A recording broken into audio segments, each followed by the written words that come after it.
Hi everyone, it's Lisa Brown with InkandInspirations.com. Thanks for joining me today. In this video, I wanted to make a gift packaging bag that would hold like a child's shirt, or in this case, it's a little frozen nightgown. But this is the construction of the bag that I wanted to use because I liked the thickness, but I need it to be a little bit taller.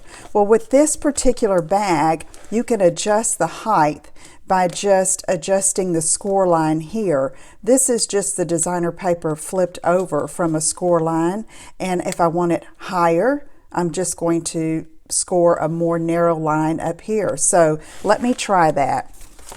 I have some more of this Snowflake Splendor Designer Series paper, using quite a bit of this year. Our oldest granddaughter is having a Frozen themed birthday party, so I'm trying to create for her and package some of her gifts using this beautiful paper that goes along with that theme. So here I have a full 12 by 12 sheet, okay? And I am going to use this side on the outside of the bag, so I'm going to score on this side. And the scores on one side are 3.5, 5 3/4,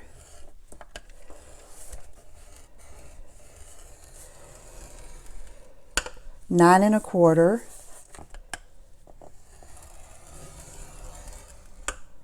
and 11 1/2. Okay, so that's 3.5, 5 3/4, 9 1/4, and 11 1/2. And then I'm going to turn this. Now, if this paper had directionality, say, I'm going to show you another sample in a minute where I made it with the Trim in the Town Designer Series paper, and the houses, I wanted them to be right side up when the bag stood up. The top of the bag, what you want to be the top of the bag, should go on this left side against the edge. And this is the side where I can adjust the scoring to make the bag taller or shorter, okay? So that bag that I showed you here had a 2.5 inch score line, and it didn't make it tall enough for me. So I am going to just come and go narrow here. So I'm going to go 3/4 of an inch. Okay, this is just the top of the bag that's going to turn over and make a border for the top.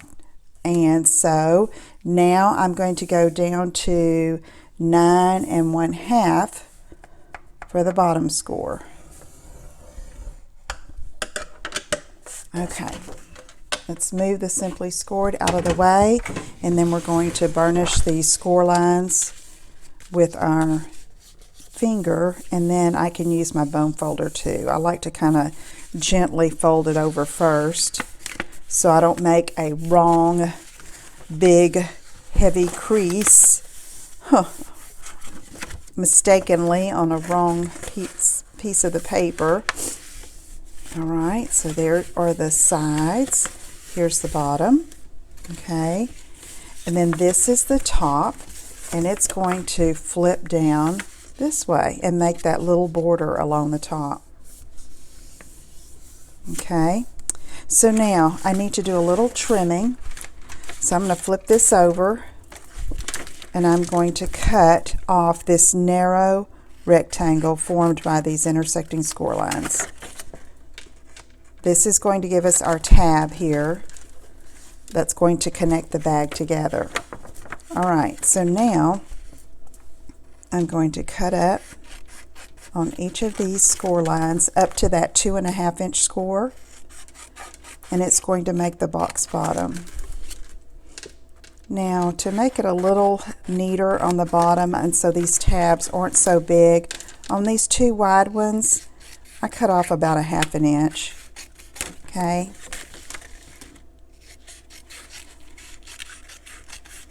All right.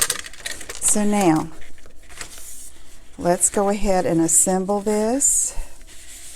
I need to put some adhesive along this tab here. So I'm going to use my Stampin' Seal Plus, but you could also use tear and tape, or you could use our liquid glue and just give it a moment to dry.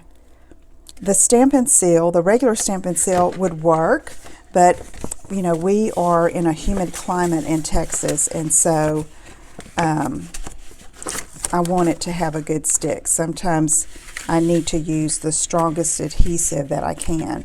So now I just folded that over. My adhesive is on there, and I'm just going to match those top edges and then come down along the side here.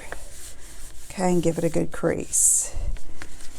All right, so to assemble the bottom, look how cute that is. Okay, we're going to fold in the two side tabs, okay, and then there is no seam here, it's just folds. So I'm going to call the side with the seam the back. So I'm going to fold that back tab in first, and then the front tab, and then this is where I would put adhesive to close up that bottom. Because I'm going to be traveling with this bag, or if you need to make them ahead of time and just store them, you could just you could assemble it to this point and store it flat like that until you need to use the bag. But I can show you how the finish is going to look. Fold these in again. Okay, and then let's see. Let's try our little nightgown in there again this time. And that is going to do really well, and I can get some matching tissue paper to put in over the top.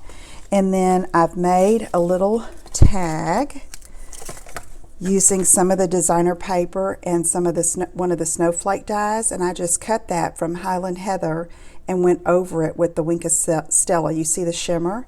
And the to and from is from this Tag Buffet stamp set. Very versatile set, and I love that font.